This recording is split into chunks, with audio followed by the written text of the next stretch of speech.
www.attableek.com, the reviver of Iman. سيدنا ومولانا محمد وعلى آله وأصحابه وأتباعه إلى يوم الدين، أما بعد. قابل صدر احترام حضرات علماء کرام، میں سب سے پہلے آپ حضرات کا بہت بہت شکریہ ادا کرتا ہوں کہ آپ حضرات نے اپنی بہت زیادہ مصروفیات کے باوجود، کہ مجھے معلوم ہے میں بھی مدرس ہوں کہ اس وقت درس کا سلسلہ ہوتا ہے، کسی مدرس کو چھٹی لے کر آنے میں دشواری ہوتی ہے. ہماری زندگی مدرسوں میں گزری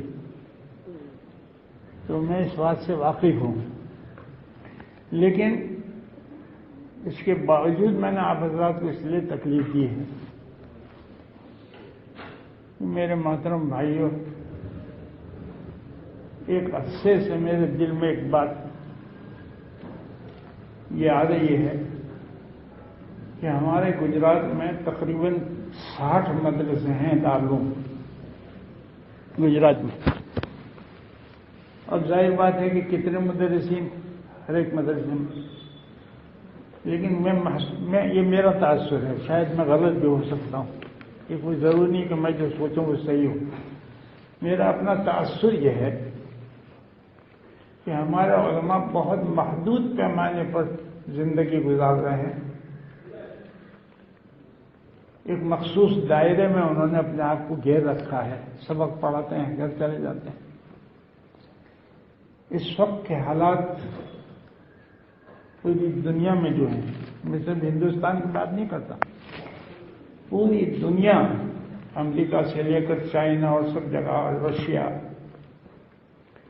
ہر جگہ یہ کوشش کی جا رہی ہے کہ کس طرح اسلام کو ختم کیا جائے، کس طرح مسلمانوں کو نیچے گرایا جائے، ان کے مورل کو بالکل ان میں یہ احساس پیدا کر دیا جائے کہ تمہاری کوئی حیثیت نہیں ہے. اس کے لیے باقاعدہ اسکیمیں بناتے ہیں، چھوٹے چھوٹے بہانے بنا کر ہمارے ملکوں کو تہس نہس کر دیا گیا. بغداد کی اینٹ سے اینٹ بجا دی گئی ہے، لیبیا ختم ہو گیا، افغانستان بالکل ختم ہو گیا، یمن کو توڑ رہے ہیں، سیریا میں 2 لاکھ سے زیادہ انسانوں کو قتل کر دیا گیا ہے. چھوٹے چھوٹے بچے، معصوم بچے، عورتیں اپنا ملک چھوڑ کر جا رہی ہیں. ہمارے ملک کے جو حالات ہیں وہ آپ لوگوں کے سامنے ہیں، مجھے اس پر ابھی بیان کچھ کرنا نہیں ہے. آپ لوگ جانتے ہیں کہ کیا ہو رہا ہے یہاں اور ہمیں کس طرف لے جانے کی کوشش کی جا رہی ہے. ہر روز ایک نیا پروگرام، ہر روز. ایسے حالات میں سب سے زیادہ اگر کوئی آدمی کام کر سکتا ہے یہ علماء دین کر سکتے ہیں. امت کو بچانے کا کام علماء ہی کر سکتے ہیں، لیکن وہ علماء کہ جو حالات پر نظر رکھتے ہوں، جن عالموں کو خبر ہی نہ ہو کہ پچھلے دنوں جو حالات پیش آئے تھے اس میں ہمارے اکابرین نے قوم کو کس طرح نکالا. اکبر کے زمانے میں پورے ملک میں دین الہی چلایا گیا اور بالکل امید تھی نہیں کہ اس ملک میں کوئی اسلام آگے بڑھے گا. وہ تو پوری طاقت تھی گورنمنٹ کی، مغل سلطنت کی. لیکن ایک اللہ کا بندہ سالن شریف میں بیٹھا وہاں چپ چاپ، اور انہوں نے مکتوبات کے ذریعے سے امیروں کو دعوت دی، فوجیوں کو دعوت دی، علماء کو متوجہ کیا کس غفلت میں پڑے ہوئے ہو. مختلف طبقات کو خطاب کیا مثل دلفسانی رحمۃ اللہ علیہ، اور بہت مؤثر انداز میں. حکومت کے ساتھ لڑائی بڑائی نہیں کی مجدد صاحب نے، ذہنوں کو بدلنے کی محنت کی اور ایک نسل تیار کی. حضرت مجدد صاحب نے خواجہ محمد معصوم رحمۃ اللہ علیہ جو ان کے صاحبزادے تھے اور ان کے خلفاء، حضرت مدعی صاحب نے اپنے خلفاء کو ہندوستان کے مختلف علاقوں میں بھیج دیا، تم بنگال چلے جاؤ، تم فلان جگہ چلے جاؤ، تو وہاں بیٹھ گئے خاموش۔ جہانگیر کے آتے آتے اس ملک کا نقشہ بدل گیا، اور انگریز حیران کہ کیسے ہوا، اکبر نے اس طرح کام کیا تھا اور پھر یہ پلٹا کیسے کھا گیا کہ پھر اسلام کی طرف آ گئے یہ لوگ۔ لیکن ان کو یہ اندازہ نہیں لگ سکا کہ یہ اس سرہنگ کے فقیر نے کام کیا ہے۔ اللہ تعالیٰ نے ان کو بڑا گہرا علم دیا تھا اور اللہ تعالیٰ کے ساتھ مضبوط تعلق تھا۔ اللہ تعالیٰ کے ساتھ مضبوط تعلق اور دین و شریعت کا گہرا فہم اور علم، اتباع سنت۔ انہوں نے اتنی محنت کی کہ اس ملک میں اسلام کے قدم جما دیے۔ پھر انگریزوں کا دور آیا، اتنے قتل عام ہوئے ہیں، اتنے قتل عام ہوئے ہیں کہ پورے پنجاب تک تمام درختوں پر علماء کی لاشیں لٹکتی تھی اور مایوسی کے گھڑے میں دھکیل دیا، اوقاف بند کر دیے۔ مسلمانوں کے جو بڑے بڑے اوقاف تھے وہ بند، مسلمانوں کی بڑی بڑی جائیدادوں پر قبضہ کر کے ان کو بے دخل کر دیا انگریزوں نے۔ بہت خراب حالت تھی 1857 میں۔ ہمارے اکابر نے کچھ تھوڑے سے مقابلے کی کوشش کی شاملی کے میدان میں، لیکن اس میں کامیابی نہیں ہو پائی۔ فوراً انہوں نے اپنا رخ بدل دیا کہ نہیں، اب ہتھیاروں سے ان سے مقابلہ نہیں کرنا، اب ہمیں اپنی چال بدلنی پڑے گی۔ تب وہ شروع ہو گیا، انہوں نے دیوبند میں ایک مدرسہ قائم کیا۔ اتنی بڑی قوت انگریزوں کی، اور اس کا مقابلہ کرنا ہے، اس کے لیے کیا کام شروع کیا؟ دیوبند میں ایک مدرسہ قائم کیا اور اس میں ایسے افراد بنائے کہ جن کے دلوں کے اندر انگریزوں کا اور انگریزی سلطنت کا بغض پیوستہ ہو گیا۔ ایسے حضرت نانوتوی رحمۃ اللہ علیہ نے اتنی محنت کی، حضرت شیخ الہند کو تیار کیا، حضرت مولانا احمد حسن امروہی کو تیار کیا، اپنے بعد دوسرے شاگردوں کو تیار کیا، اور انہوں نے مختلف جہاد میں کام کیا۔ ایک طرف تو مناظرے کیے پادریوں کے ساتھ اور ان کو شکست دی، بھاگنے پر مجبور کیا۔ ایک طرف انہوں نے کتابیں لکھی، ایک طرف یہ مدارس کا جال بچھانا شروع کیا۔ دیوبند میں کیا مظاہروں میں ہوا، سہارنپور میں ہوا، وہ امروہہ میں مدرسہ قائم کیا، مراد آباد میں۔ حضرت یہ چاہتے تھے کہ پورے ملک میں ان مدرسوں کا جال بچھا دیا جائے۔ مدرسے کے جال اس لیے بچھانا تھا کہ اس میں ہم ایسے افراد تیار کریں کہ جو استعمار کو سمجھے۔ اب ہمارے یہاں مدرسے بہت ہو گئے، لیکن ہمارے اساتذہ اور ہمارے طلبا جو نوجوان بچے ہیں، وہ میرا اپنا احساس ہے کہ بالکل نہیں پڑھتے۔ حضرت شیخ الہند رحمۃ اللہ علیہ کے بارے میں نہیں جانتے، حضرت مولانا مدنی کے بارے میں نہیں جانتے۔ تو یہ صورتحال ہمارے لیے اچھی نہیں ہے۔ تو اس لیے ہم نے تھوڑے دن پہلے بھی یہاں سب کو جمع کیے، تقریباً 1200 علماء یہاں آئے تھے اسی مسجد میں بھی تھوڑے دن پہلے۔ پھر ہم نے زون بنائے کہ کیسے گجرات میں ہم کیسے قابو پائیں۔ تو یہ 12 زون بنا دیے۔ ایک تو حلقہ پالنپور ہے جس میں نام مفتی ثناء اللہ صاحب کا ہے۔ حلقہ احمد آباد میں مفتی کڑی صاحب کا نام ہے۔ حلقہ ہمت نگر میں قاری عبدالستار صاحب کا نام ہے۔ حلقہ بڑودہ میں مفتی فرید جمبوسر یا ان کے ساتھ کوئی دوسرے ہو جائیں جمبوسر والے، وہ مفتی سلمان صاحب آئے ہیں، وہ نام لے لیں۔ حلقہ بھروچ میں مولانا اقبال صاحب ٹنکاری ہیں۔ حلقہ کوسمبا میں مولانا حمزہ صاحب ہیں یہاں جو پڑھاتے ہیں۔ ترکیسر میں مفتی عمران ہیں۔ حلقہ سورت میں مفتی طاہر صاحب ہیں۔ حلقہ ڈھابیل میں مفتی ابو بکر صاحب ہیں۔ لوناواڑہ میں مولانا عطا اللہ صاحب ہیں، آئے ہیں۔ حلقہ کاٹھیاواڑ میں مفتی حنیف صاحب ہیں، وہ تشریف لائے ہوئے ہیں۔ جی اور علی پور کی طرف یہ ہمارے کاتب صاحب ہیں، یہ 12 حلقے ایسے بنائے ہیں. ویسے حلقے پالنپور میں مدارس کے نام زیادہ ہیں. اب مثلا مفتی ثناء اللہ صاحب کا نام ہے، ان کے ماتحت میں ہم نے یہ اتنے دارالعلوم رکھے ہیں: کاکوسی، چھاپی، ماہی، کالیڑا، گٹھامن، رتن پور، پٹن اور دیگر مدارس پالنپور. ہو سکتا ہے کہ تنہا وہ اتنے مدرسے میں نہیں کانٹیکٹ کر سکے، تو اس کا طریقہ یہ ہے کہ وہ اپنے ساتھ دوسرے معاونین کو رکھ لیں.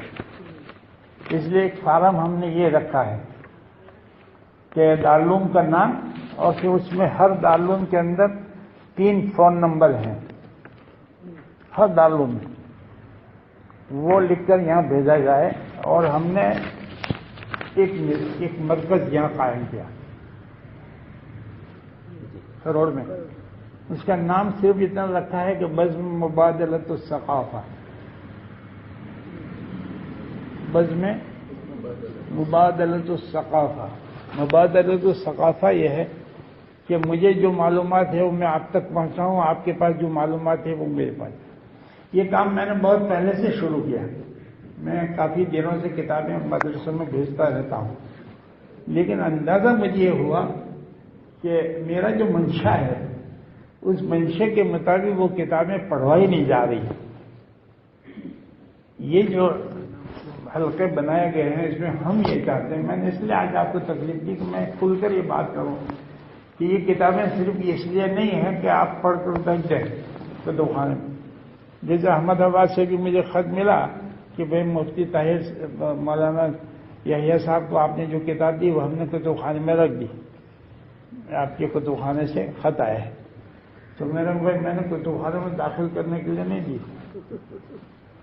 یہ کتاب اس لیے دی تاکہ آپ اپنے مدرسے میں جن اساتذہ کے بارے میں یہ سوچیں کہ ان میں کچھ درد ہے اور یہ کچھ کرنا چاہتے ہیں قوم کے بارے میں، اور ان کی معلومات میں ہمیں اضافہ کرنا ہے. بغیر معلومات میں اضافہ کیے ہوئے کوئی آدمی دنیا میں کام نہیں کر سکتا.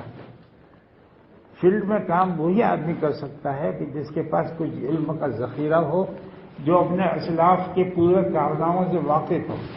تو ایک فہرست بنائی مولانا، یہ فہرست سب کے پاس جائے گی. یہ تو میں نے اپنے طور سے فہرست بنائی کہ ہم یہ چاہتے ہیں کہ جو ہر مدرسے میں 2-3 عالموں کا آپ انتخاب کریں، ان کو کم سے کم اتنی کتابوں کا مطالعہ کروا دیں، یہ جو لمبی فہرست ہے، اور اپنے مستقل ایک شعبہ بنائیں کمرے میں، ایک کتب خانے کا. مدرسے کتب خانے سے الگ ہے یہ. اور اس میں ان کتابوں کا پہلا کام تو سیرت النبی سے ہمیں واقف ہونا ہے. سیرت النبی پر ابھی جو نئی کتابیں نکلی ہے جو عرب علماء نے لکھی ہے، اس میں دروس ہیں رسول اللہ صلی اللہ علیہ وسلم کی سیرت سے ہمیں کیا سبق ملتا ہے. جیسے فقہ السیرہ ہے، ڈاکٹر مصطفیٰ سباعی کی کتاب ہے السیرۃ النبویہ دروس و عبر. اس میں یہ بتایا ہے کہ اس واقعے سے ہم کو کیا عبرت لینی ہے. اللہ کے رسول صلی اللہ علیہ وسلم نے یہ معاملہ کیا تو آخر اس کا کیا نتیجہ نکلا اور ہمیں اس سے کیا سبق ملتا ہے. تو ہمیں طلبا کو یہ بات بتانی ہے. سیرت سب سے پہلا کام تو ہمارا سیرت کو پڑھنا ہے. اور سیرت میں مختلف کتابیں ہیں، 1-2 نہیں، کئی کتابیں ہیں جتنی جس کو مل سکیں، اور جہاں نئی چیز ملتی ہو پڑھیں. اندازہ ہو جائے کہ رسول اللہ صلی اللہ علیہ وسلم نے اس دنیا میں کیسے انقلاب پیدا کیا. آپ تنہا تھے مکہ کی سرزمین پر، پورا عالم کفر میں بھرا ہوا تھا، اور اس میں آپ صلی اللہ علیہ وسلم نے کیسے کام کیا. تو سیرت پڑھنے سے ہی تو پتہ چلے گا. تو سیرت ہے. پھر حیات الصحابہ مولانا یوسف کاندھلوی رحمۃ اللہ علیہ. حضرت مولانا یوسف صاحب نے بہت سوچ سمجھ کر صحابہ کے ان واقعات کو ذکر کیا ہے جس کی وجہ سے صحابہ نے دنیا میں کام کیا ہے. اور اسی لیے وہ ہر عشاء کی نماز کے بعد اس کا سناتے نظام الدین میں بھی. اور حضرت کی خواہش تھی کہ پورے ہندوستان میں حیات الصحابہ پڑھی جائے.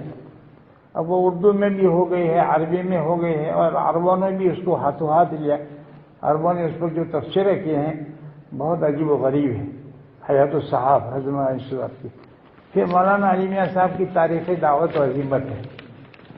تاریخ دعوت و عظیمت پڑھنے سے ہم کو یہ پتہ چل جاتا ہے کہ ہر دور میں جو ہمارے علماء تیار ہوئے انہوں نے امت کو کس طرح رہنمائی کی، ان کا فکر کیسا تھا.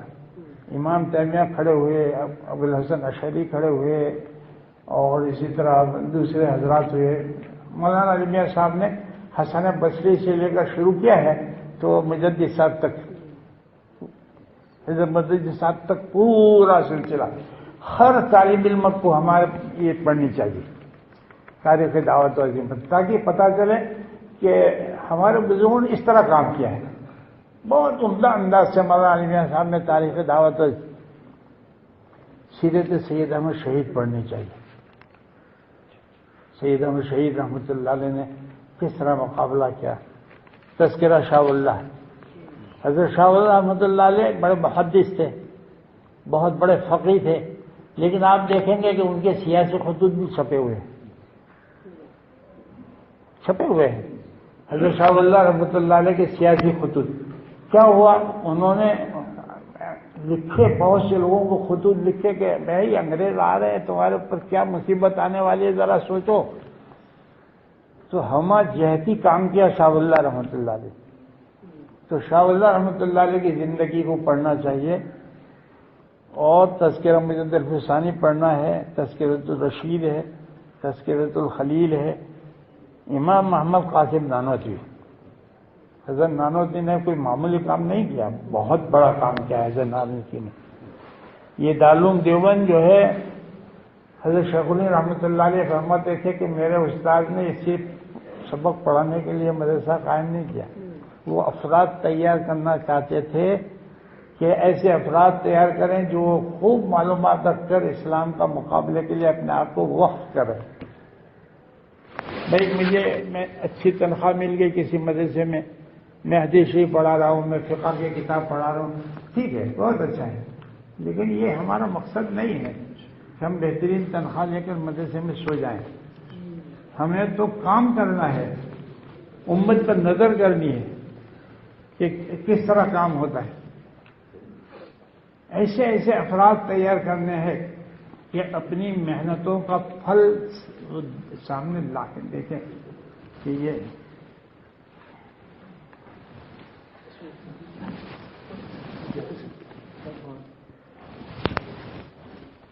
کرسی منگائے آپ کے لیے کرسی.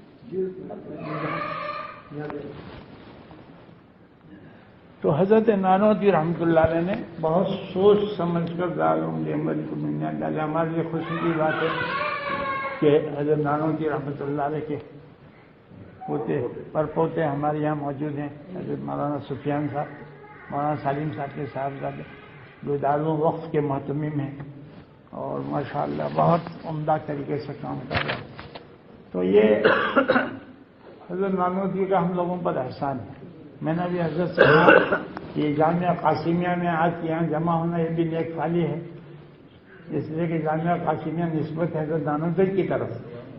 جب یہ مدرسہ قائم ہو رہا تھا تو بات چلی مشورے میں کہ بھئی مدرسے کا نام کیا رکھا جائے. تو یہاں کے نوجوان جو ہیں، جو کام کرنے والے، وہ میرے پاس آیا کرتے ترکے سر مشورے کے لیے کہ کہاں مدرسہ بنائیں، کس طرح کی عمارت ہو. تو ہم نے کہا پھر میں خود آتا ہوں کھروڑ. میں آیا اور میں نے 5-6 جگہ دیکھی. وہاں اسٹیشن پر جگہ دکھلائی، بادی کی طرف دکھلائی، دوسری میں نے کہا نہیں. پھر یہ جگہ میں نے پسند کی، اور یہ بھی طے کر لیا کہ اساتذہ کے مکان کہاں ہونا چاہیے اور بورڈنگ کدھر ہونی چاہیے، مسجد کہاں ہونی چاہیے. اور یہ کہا کہ اس مدرسے کا نام حضرت نانوتوی رحمۃ اللہ علیہ کی نسبت سے جامعہ قاسمیہ عربیہ رکھو. نسبتوں کا بہت بڑا فرق پڑتا ہے، بہت بڑا فرق پڑتا ہے.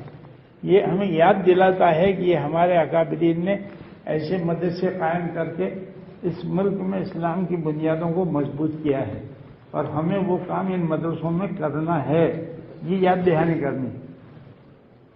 ہمیں صرف تنخواہ لے کر نہیں جانا ہے، یا ہمیں کوئی آرام کی کوئی جگہ مل جائے کسی، یہ ہمارا منشا نہیں ہے میرے بھائی، ہمارے بزرگوں کا بالکل یہ منشا نہیں تھا۔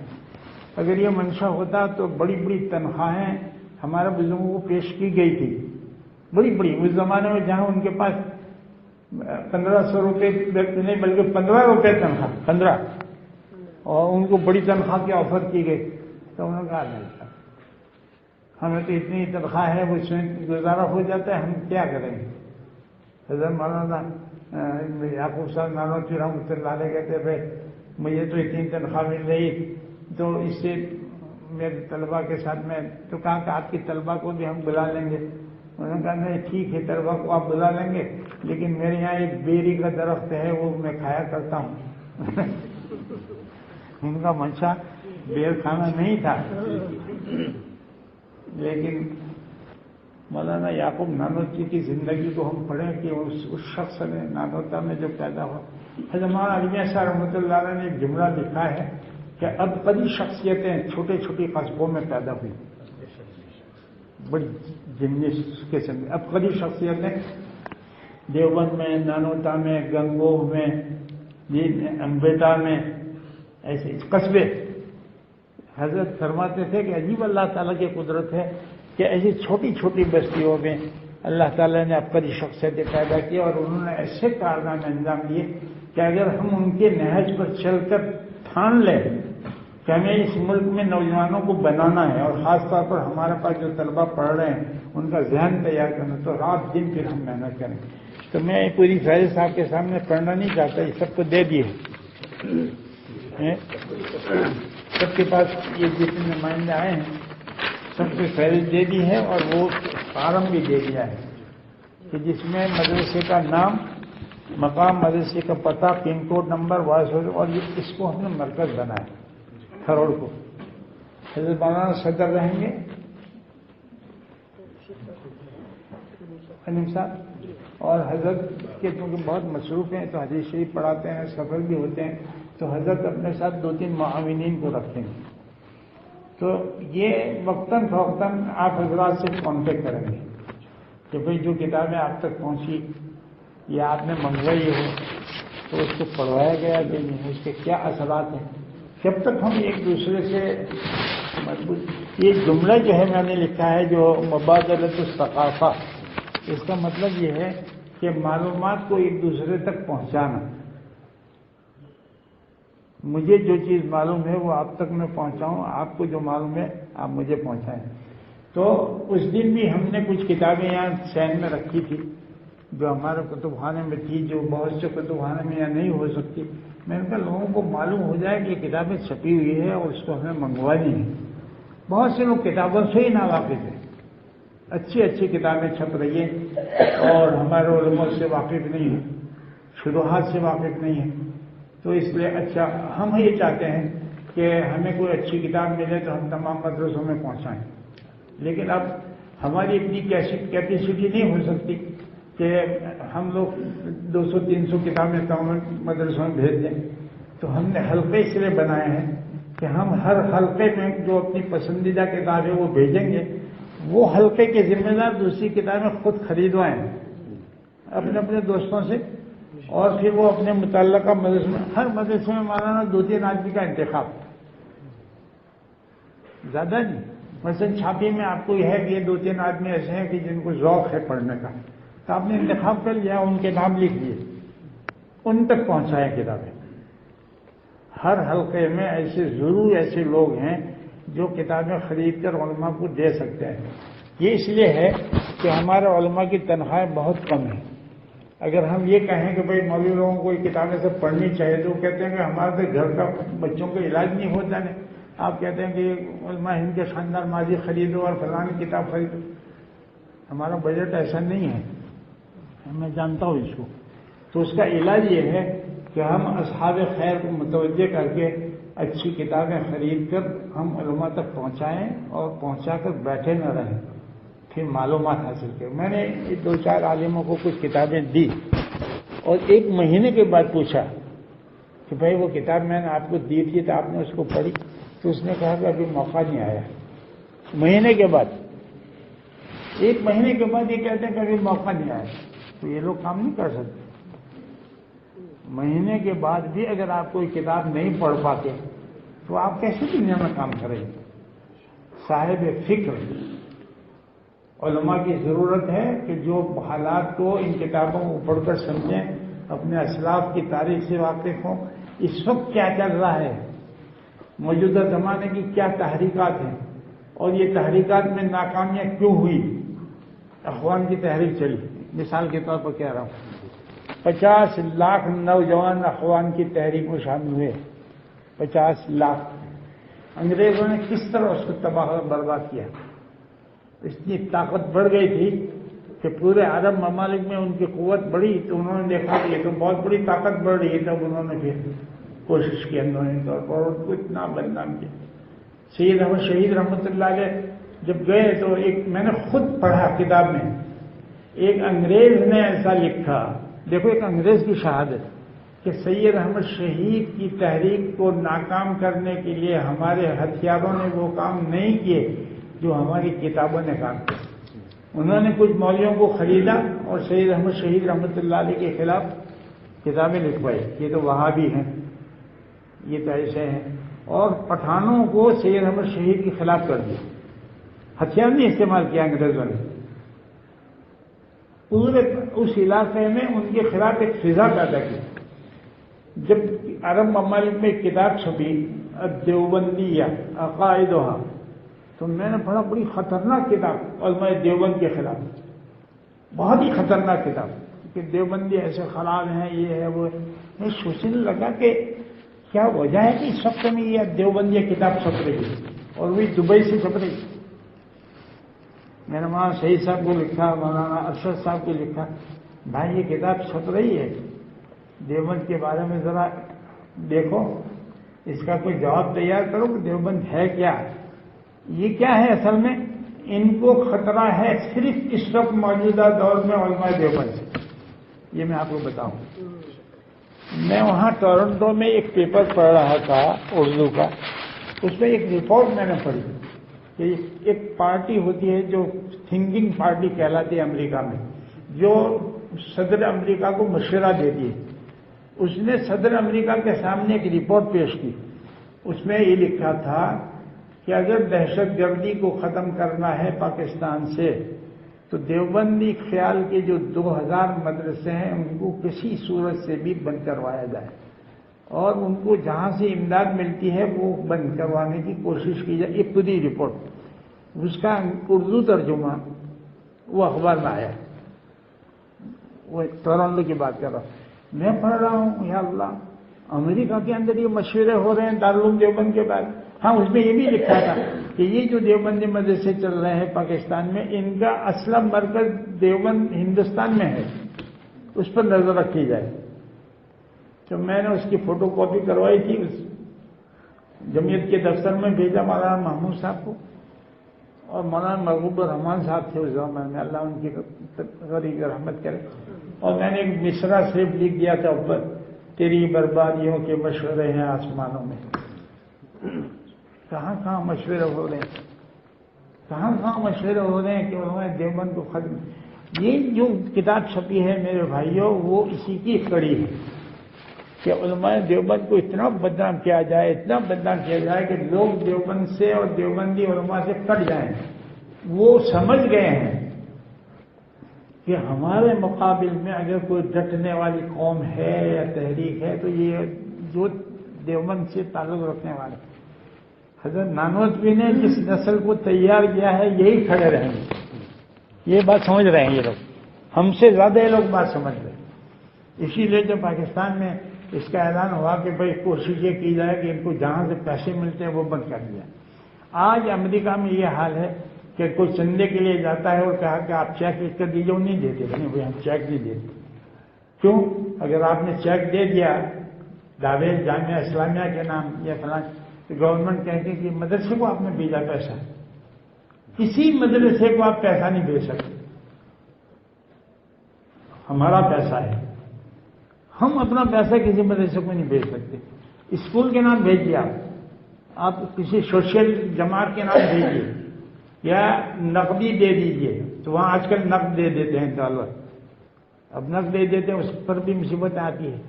ہر طرح گھیر رکھا ہے کہ کسی صورت سے. لیکن وفاق المدارس کے ناظم صاحب ہیں، انہوں نے بیان دیا تھا پاکستان میں کہ ہم بالکل گھبرانے والے نہیں ہیں، آپ ہمارے سورسز بند کر دیجئے. ہم تو ان اکابرین کی نسلوں سے تعلق رکھتے ہیں جنہوں نے درختوں کے نیچے بیٹھ کر پڑھایا ہے. اگر یہ ہماری بڑی بڑی عمارتیں آپ نہیں چلنے دیں گے تو کوئی بات نہیں، ہم درختوں کے نیچے پڑھیں گے. یہ عزم ہے اصل میں. یہ عزم ہمیں پیدا کرنا ہے ہمارے بچوں میں. اصل کام یہ ہے. اصل میں ہم ایک طرح سبق پڑھا دیں تو ہمارا منصبی فرض ہے جو سبق ہم کو ثبوت کیا گیا ہے، لیکن ہم فکر بنائیں ہم کیسے لوگوں کو ہم تیار کر رہے ہیں.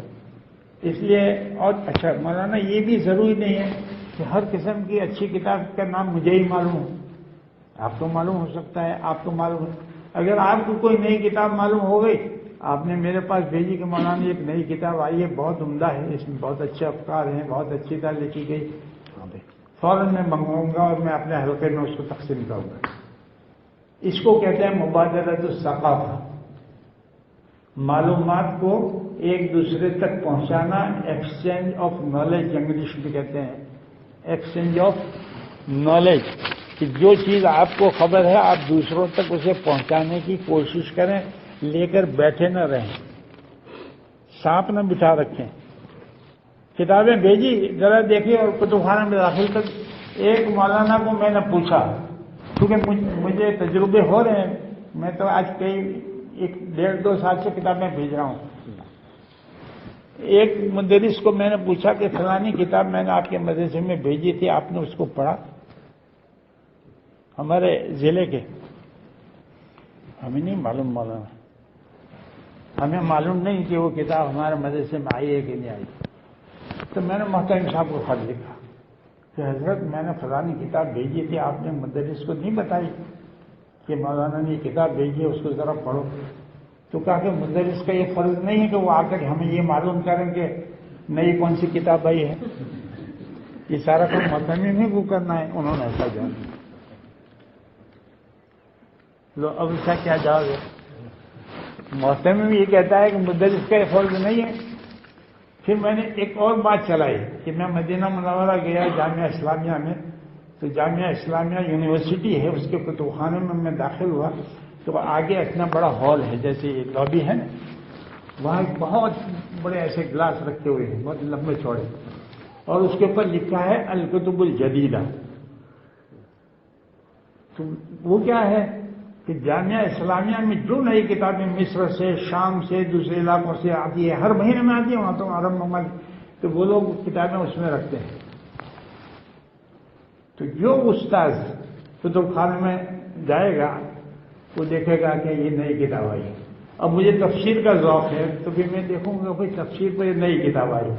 مجھے حدیث شریف کا ذوق ہے تو میں دیکھوں گا کہ حدیث شریف کے بارے میں یہ نئی کتاب آئی ہے. جیسے ابھی مولانا سلمان صاحب ندوی نے الجرح والتعدیل پر 4 جلدوں میں کتاب چھاپی ہے، الفاظ الجرح والتعدیل. ہمارے بہت سے مولوی لوگوں کو خبر نہیں ہوگی کہ الفاظ الجرح والتعدیل پر مستقل انہوں نے کتاب شائع کی ہے. مشکات کی شرح پر انہوں نے 4-5 جلدیں شائع کی ہیں. تو کتاب کا نام معلوم ہو تو وہ منگوائیں گے نا. تو اب یہ ہے کہ اگر مہارت نے 1 مہینے تک وہ کتابیں وہ اس میں کیش میں رہتی ہے تاکہ آنے جانے والے مدرسین نئی کتابوں سے واقف ہو جائیں. پھر 1 مہینے کے بعد وہ کتاب وہاں سے لے کر کتب خانے میں داخل کر دی جاتی ہے تاکہ مدرس کو ضرورت ہو تو پھر اندراج کر کے وہ کتاب لے جائے. لیکن پہلے مدرسین کو واقف کریں کہ ہماری لائبریری میں اس مہینے میں یہ نئی کتاب آئی ہے. اگر میں نے کتاب منگوائی اور میں نے مدرسین کو واقف ہی نہیں کیا تو 1 سال کے بعد بھی ان کو پتہ نہیں چلتا. بعض مرتبہ ان کے فن کی کتاب ہوتی ہے جو پڑھا رہے ہیں وہ بھی ان کو پتہ نہیں. یہ میرے تجربات ہیں جو میں آپ کے سامنے پیش کر رہا ہوں کہ بہت عجیب و غریب حالت ہے. اچھی شروحات آتی ہیں وہ ہم دیکھتے ہیں. اس لیے میری عادت ہے کہ میں اپنے یہاں کاپدرا میں جو کتب خانہ ہے اس میں جو کتابیں آتی ہیں میں ہمارے اطراف کے مدرسوں میں فوراً اطلاع کرتا ہوں کہ بھئی نسائی شریف کی شرح آئی ہے ذخیرۃ الاقویٰ 42 جلدوں میں، 42 جلدوں میں ذخیرۃ الاقویٰ آئی۔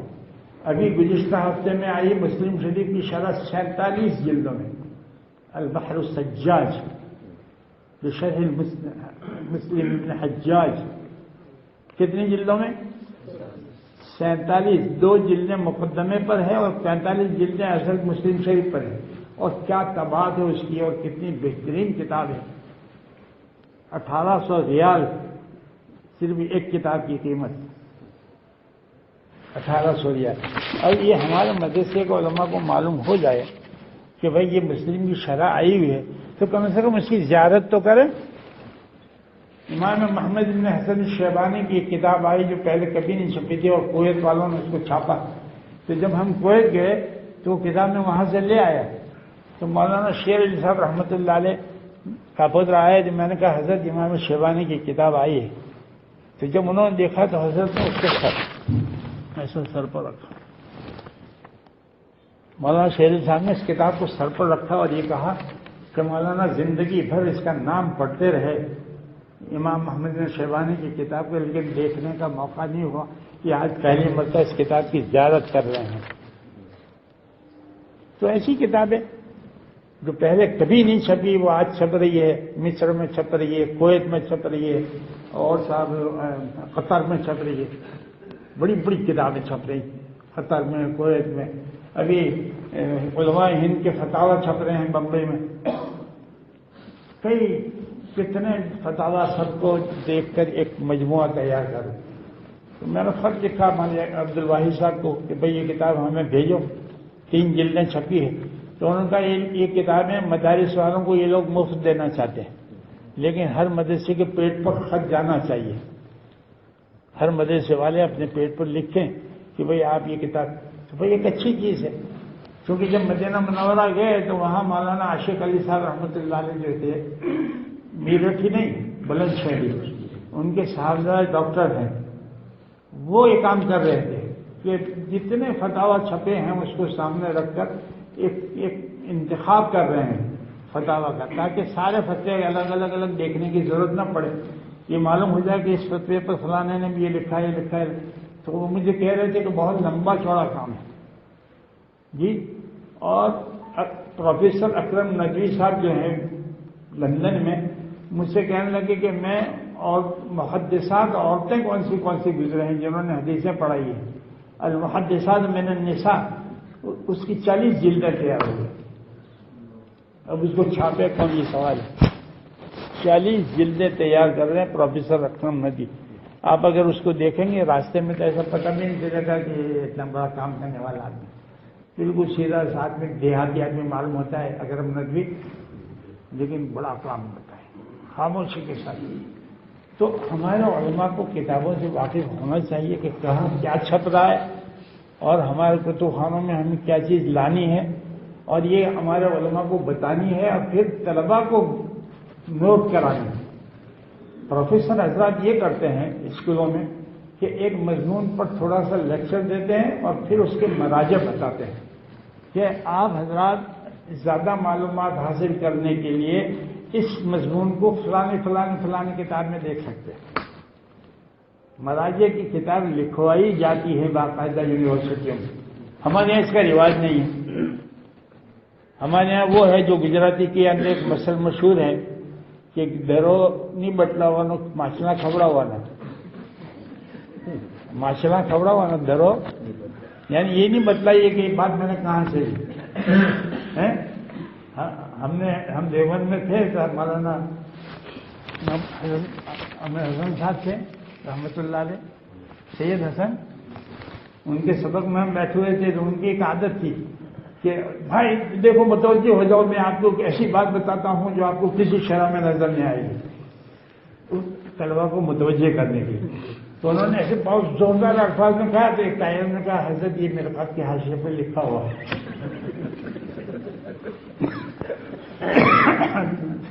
چپ بیٹھ، تجھے کس نے کہا بولنے کا؟ تو وہ ایک اسلوب ہے، طلبا کو ذہن کو متوجہ کرنے کے لیے کہتے ہیں کہ میں ایک ایسی بات آپ کو بتاتا ہوں جو آپ کو کہیں نہیں ملے گی، تاکہ طلبا متوجہ ہو جائے۔ تو میرے بھائیوں، میں نے آپ حضرات کو اس وقت جمع کیا ہے اور آپ کا بہت وقت قیمتی ہے، میں سمجھتا ہوں آپ سبق چھوڑ کر آئے ہیں، لیکن آپ ہمارے درد کو سمجھنے کی کوشش کریں، اور جو مدد اگر آپ کو معلوم ہو جائے کہ ہمارے پاس جو لسٹ دی گئی ہے اس میں مدرسے زیادہ ہیں تو آپ کسی اور کو کام شروع کریں، لیکن آپ یہاں ربط رکھیں۔ یہاں ہم ایک دفتر بنائیں گے، مولانا یہاں پر ایک کمرہ طے کریں جس میں آپ کے معاون ہیں 2-3، ان کے پاس وہ معلومات آتی رہے تاکہ پورے گجرات کے مدرسے مربوط ہو جائیں۔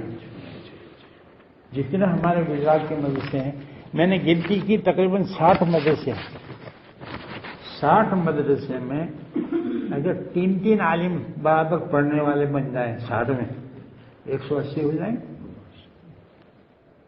180 آدمی کی ذہن سازی ہم کریں، لیکن یہ پڑھنے والے بن جائیں اور وہ تبادلہ خیالات کریں کہ بھئی ہم اس سلسلے میں بات چیت کرنا چاہتے ہیں، ہم فلاں عالم کو اپنے یہاں بلانا چاہتے ہیں، تو یہ بہت بڑا کام ہے۔ یہ ہمارے ساجد صاحب آج آئے ہیں، ساجد نام ہے، یہ الگ الگ پروگرام چلاتے ہیں اسکولوں کا، بہت اچھے پروگرام چلاتے ہیں، اسکول مینجمنٹ کے ساتھ کیسا ہونا چاہیے، اسٹوڈنٹس کو کیسا ہونا چاہیے، اور اقتصادیات پر ہماری معلومات کیا ہونی چاہیے، بہت اچھی معلومات انہوں نے اپنے کمپیوٹر میں رکھیں۔ تو ہمیں ذرا اپنے دماغوں کے دریچوں کو کھول کر ایسے لوگوں کو بھی مدرسوں میں بلا کر معلومات حاصل کرنا چاہیے۔ اصل میں ہم بہت اپنے آپ کو ہم نے محدود کر رکھا ہے۔ حضرت فرماتے تھے کہ اپنے آپ کو تم نے بہت چھوٹے حلقے میں گھیر رکھا ہے، ذرا باہر بھی دیکھو، ستاروں سے آگے جہاں اور بھی ہے، ہم لوگ باہر نہیں دیکھ رہے، اور ضرورت اس بات کی ہے کہ باہر کے حالات سے ہم واقف ہوں۔ یونیورسٹی میں کیسے، وہ ہمارے دوست ہیں، ہمارے مولانا حضرت مولانا سفیان صاحب جانتے ہیں، ان سے واقف ہو گئے ہیں، ڈاکٹر محمود چاندیا، آپ سے ملاقات ہو گئی، وہ مجھ سے کہہ رہے تھے کہ میں بری میں عالم بنا، دارالعلوم بری مولانا یوسف صاحب کے مدرسے میں، تو کہا میری محدود معلومات تھی، پھر میں یونیورسٹی میں داخل ہوا، مانچسٹر یونیورسٹی، وہاں گیا تو میرا ذہن کھل گیا کہ ارے یونیورسٹی کے پروفیسر کس طرح ایک سبجیکٹ پر کام کرتے ہیں، وہ اوپر کی بات نہیں، وہ گہرائی کے ساتھ ایک سبجیکٹ کر لیتے ہیں۔ تو ہمیں تو ہر جگہ سے جو اچھی چیز ہے وہ لانی چاہیے، خذ ما صفا دع ما فسد، جو اچھی چیز ہے اسے لو، جو خراب چیز ہے اسے پھینک دو۔ بہت سے ہمارے علماء ایسے ہیں کہ نام دیکھ کر کہتے ہیں، اب مجھے ایک صاحب کہنے لگے کہ صاحب یہ قرضاوی کی کتابیں نہیں پڑھنے کی، کیوں نہیں پڑھنے کی بھائی؟ کہیں تو ذرا بہت آزاد خیال آدمی یوسف قرضاوی، ارے بھائی ساری کتابیں اس کی پھینک دینے کے قابل ہے؟ قرضاوی صاحب فکر آدمی ہے، اگر آپ کو کسی چیز میں ایسا احساس ہو کہ یہ ہمارے علماء کی رائے کے خلاف ہے تو اس کو چھوڑ دو، کوئی ضروری نہیں کہ آپ اس کی رائے کو قبول کریں، لیکن وہ صاحب فکر ہے۔ ابھی 2 سال پہلے میں جب گیا تھا قطر تو ان کے پاس بیٹھا تو انہوں نے ایک جملہ کہا، مجھے کہا یا شیخ فرد ذو ہمہ یحیی الامہ، فرد ذو ہمہ یحیی الامہ، ایک با ہمت انسان کھڑا ہو جائے تو پوری امت کو زندہ کر سکتا ہے۔ ہم یہ چاہ رہے ہیں، آپ حضرات سے ہم یہ درخواست کرنے کے لیے آپ کو زحمت دی ہے کہ ایسے افراد تیار کرو جو پوری امت کو زندہ کر دیں، جو فکر لے کر چلیں گے۔ دنیا تو مولانا ملنے والی ہے، وہ ملے گی، تو کہیں جانے والی نہیں ہے، لیکن ہمارے دلوں میں یہ تڑپ، مولانا علی میاں صاحب رحمۃ اللہ علیہ نے بہت سال پہلے دارالعلوم دیوبند میں تقریر فرمائی تھی، اس میں ایک شعر پڑھا تھا، خدا تجھے کسی طوفان سے آشنا کر دے، خدا تجھے کسی طوفان سے آشنا کر دے کہ تیرے بحر کی موجوں میں وہ اضطراب نہیں، جو اضطراب، جو دل کی تڑپ ہونی چاہیے وہ تڑپ ہمارے اندر ختم ہو گئی ہے، اور یہ تڑپ ہم ہی پیدا کر سکتے ہیں اپنے بچوں میں۔ گھڑی گھڑی دے چھٹی جب ہوتی تھی فلاح تعلیم میں تو میں طلباء کو، بعض ذہین طلباء کو بلاتا تھا، عربی چہارم کے، پنجم کے، ان کو کرنا، بھائی دیکھو کل سے چھٹی ہو رہی، ہاں جاؤ کتب خانے میں احمد امین کی ضوامع الاسرار لے کر آؤ، فلانی کتاب لے کر آؤ، فلانی کتاب لے کر، ہر ایک کو الگ الگ ہے۔ اور ان کو بتاتا تھا کہ جب آپ گھر جائیں تو آپ ایک چیپٹر پر اردو میں ترجمہ کر کے لا کر شوال میں مجھے بتائیں تو پھر آپ کا داخلہ ہوگا۔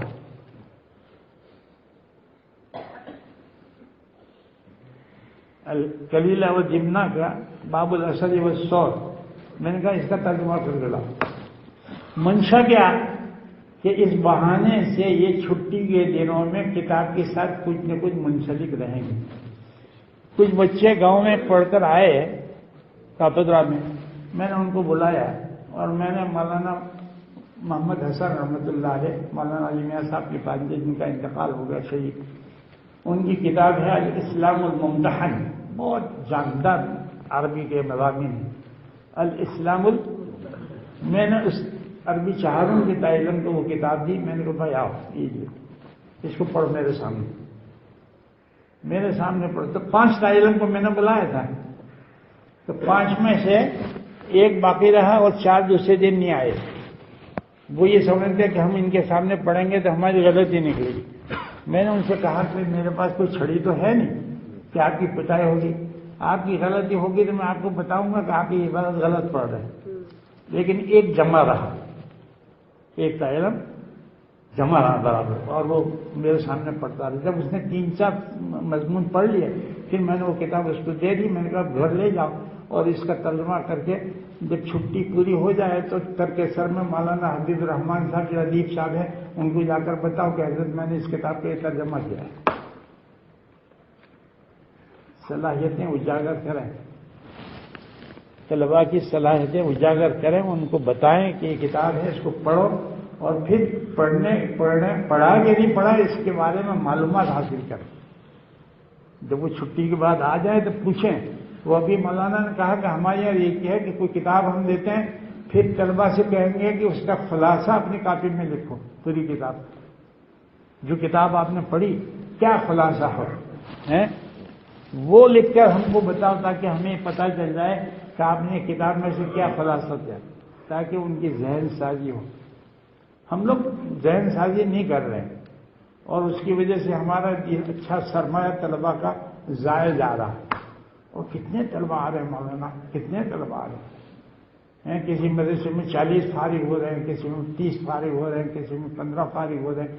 پورے گجرات کے مدرسوں کا آپ ٹوٹل لگائیں، اور دارالعلوم دیوبند میں تو پوچھنا ہی نہیں، 350 دورے میں ہیں، یا اس کے کتنے حضرت 1000 دورے میں، آپ بتائیے 1000 دائروں اس وقت دورے میں، اور وہ دوسرا دارالعلوم ہے اس میں شاید 1300 ہیں، وہاں 1300 ہیں، اور مولانا کے مدرسے میں 1000، 2300 لڑکے دورے میں ہیں۔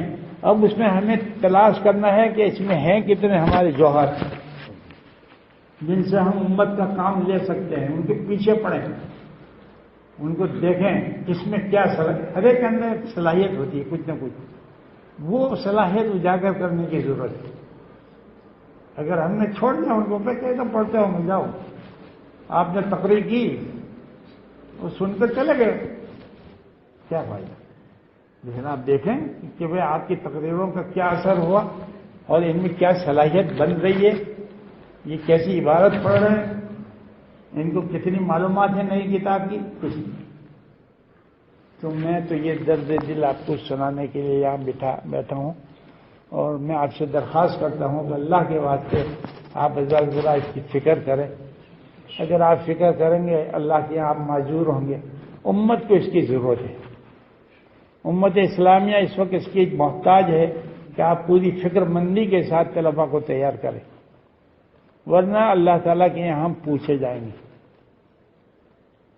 مولانا علی میاں صاحب نے ازہر میں شیخ الازہر کو ایک رپورٹ لکھ کر دی تھی 1950 میں، جب گئے تو مولانا نے دیکھا کہ ازہر کی حالت بہت خراب ہے۔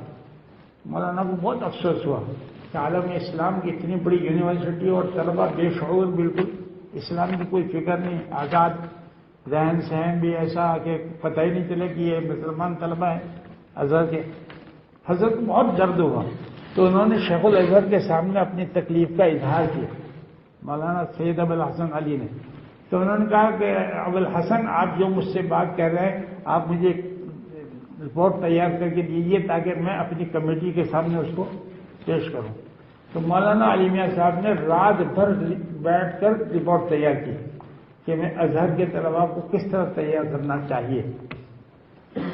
رات بھر حضرت بیٹھے اور عربی میں ایک رپورٹ تیار کی، اور وکیل الازہر جو ہوتا ہے، الازہر کے جو ریکٹر ہوتے ہیں اس کا جو وکیل ہوتا ہے اس کے دفتر میں حضرت نے دی. اس نے جب پہلے مولانا کی رپورٹ پڑھی تو مولانا کی عربی سے متاثر ہوا اور انہوں نے کہا کہ شیخ ابوالحسن این تعلمت اللغة العربیہ فی ای بلاد عربی، آپ نے کون سے عرب ممالک میں؟ انہوں نے کہا کہ انا ما خرجت من الهند الا هذه المرة، میں تو یہ پہلی مرتبہ ہندوستان سے باہر نکلا ہوں. انہوں نے کہا نہیں تمہاری زبان تو خالص عربوں کی طرح کی ہے. تو انہوں نے بتایا کہ میرے بعض اساتذہ عرب تھے، مراکشی تھے اور دوسرے ان کے اساتذہ تھے، اور سید صاحب نے ان پر محنت کی تھی، سید سلیمان نذیر، تو ان کا ذوق عربی کا بنا تھا، ان اساتذہ نے ان کا ذوق بنایا تھا محنت کر کے. تو بہرحال وہ بہت متاثر ہوئے. اس میں ایک جملہ لکھا تھا وہ میں ہمیشہ سنانا چاہتا ہوں. مولانا نے لکھا اظہر والوں کو کہ قوم نے اپنے جگر کے ٹکڑوں کو تمہارے سامنے لا کر ڈالا ہے. لقد القى القوم اثلاث كبدهم امامكم وانتم مسؤولون عنهم يوم القيامه امام. قوم نے اپنے جگر کے ٹکڑوں کو تمہارے سامنے لا کر رکھا ہے، قیامت کے دن تم ان کے بارے میں پوچھے جاؤ گے. یہ جملہ مجھے اتنا میری طبیعت پر اثر کیا. میں بار بار مدرسوں میں سناتا ہوں کہ دیکھو یہ طلباء جو ہمارے پاس آئے ہیں یہ قوم کے جگر کے ٹکڑے ہیں. قوم نے اپنے جگر کے ٹکڑوں کو ہمارے سامنے لا کر رکھا ہے.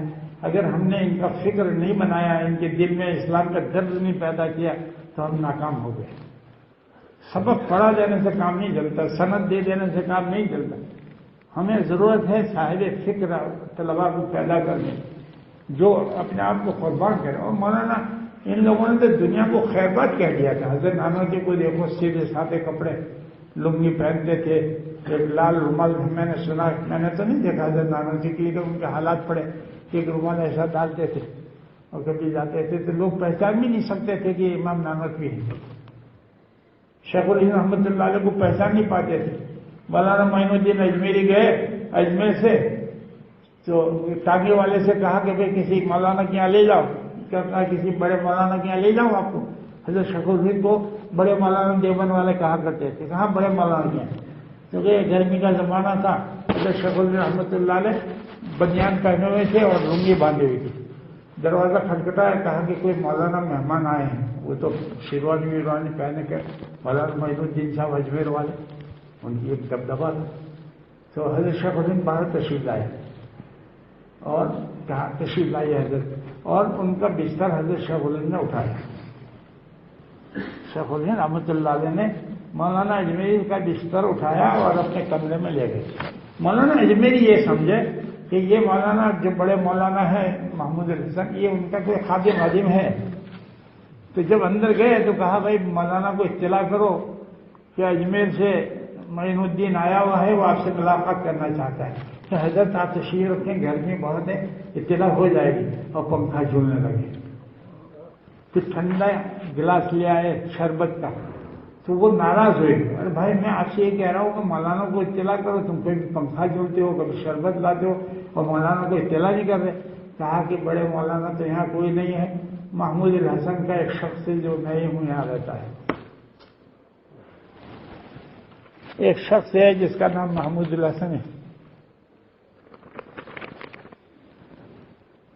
اللہ کعبہ ہے.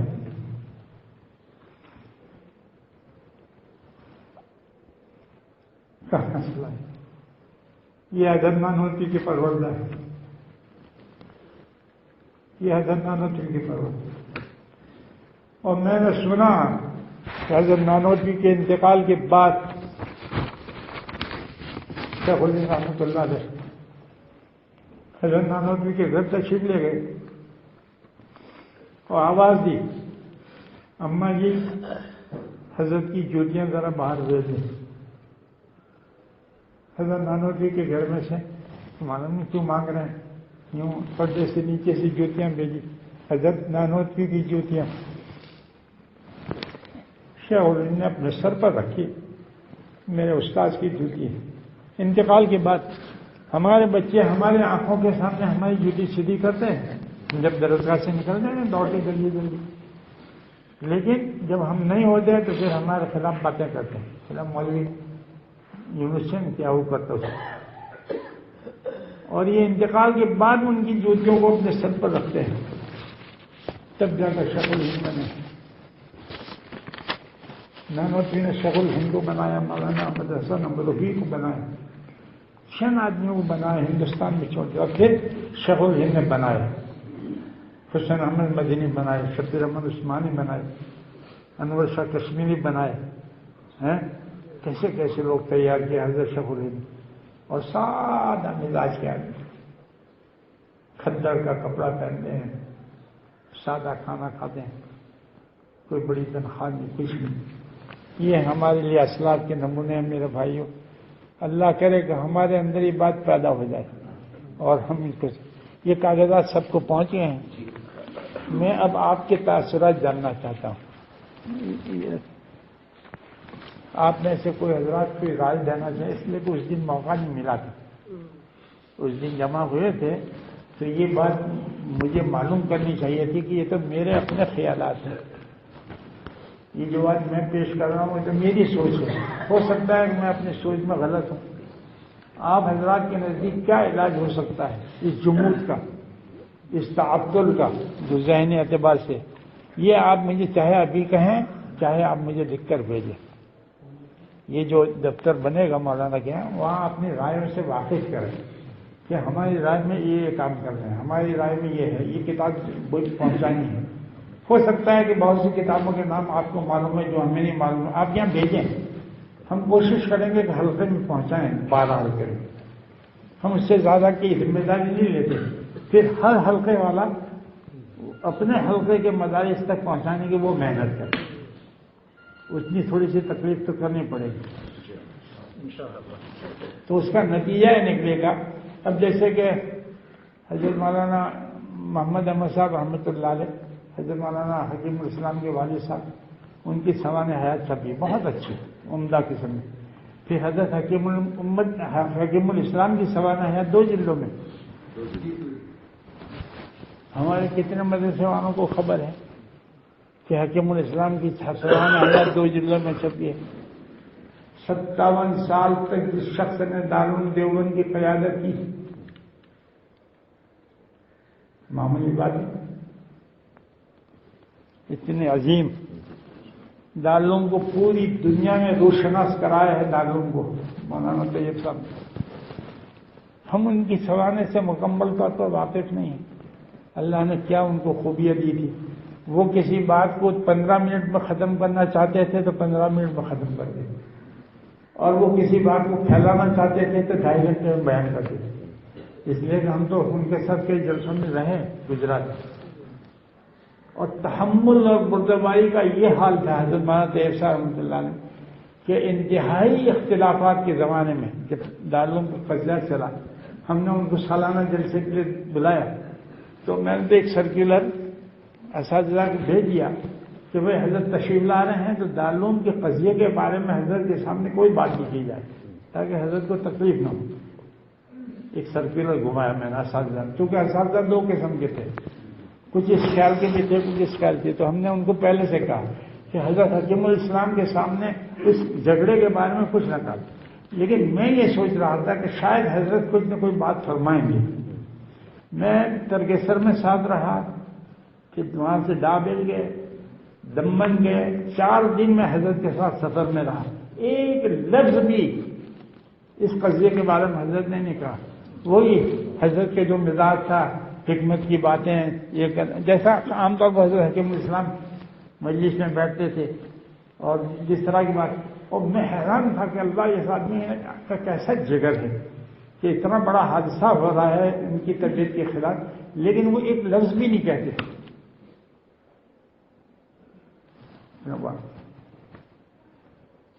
اتنا بڑا جگر ہم لوگوں کو پڑھنا چاہیے۔ ان کی کتابیں پڑھنی چاہیے. انشاءاللہ بھیجیں گے. مولانا نے تو کافی نسخے میرے پاس بھیجے تھے، میں نے مدرسوں میں دوسری جگہ بھیج دیے تھے یا اپنے اطراف کے. تو انشاءاللہ آپ حضرات یہ منگوا لیجیے تاکہ پڑھے تو صحیح کہ آدمی کون تھا، کیسے اللہ تعالیٰ نے اس کو گویائی عطا فرمائی تھی، کیا پڑھنے کا سلیقہ تھا. آپ حضرات کچھ کہنا چاہتے ہیں؟ آپ میں سے کوئی آدمی آپ کچھ کہنا چاہتے ہیں؟ مولانا ثناء اللہ مجھے کوئی پانی پلا سکتا ہے؟